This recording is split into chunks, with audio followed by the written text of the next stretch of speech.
Jeg hedder Thomas Madvig, jeg er DJ, har spillet plader og MP3 alt muligt andet i 27 år. Jeg hedder Carsten og går under navnet DJ Carsten Loud. Mit navn det er Jean von Barden. Jeg er DJ, producer og eventorganisator. Er det sådan en film, der sidder inde, eller? Min rør blev reddet af lydledningen før. Jeg skulle bruge en monitor midt om natten. Den kom 5 minutter efter, jeg har lagt røret på. De rykker ud, når der er brug for det. Jeg skulle lige tilbage til, hvor vi var. Korttidsudkommelse, du ved. Øjeblik. Lad os tage et eksempel. En mini-jack til almindelig jack. Hvem har sådan en? Lydledning. Ding. 2 sekunder senere, så jeg er lige rundt om hjørnet. Det er det, jeg tænker. Wow.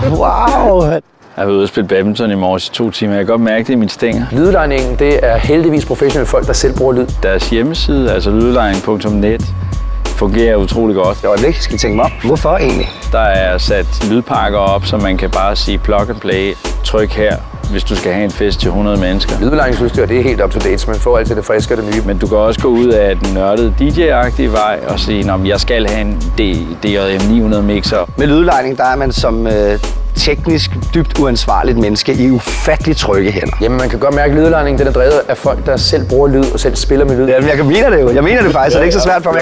Jeg kan ikke sælge Salg til Sahara, men jeg kan sælge alt, jeg godt kan lide. Og det er hurtigt, og det er tjekket.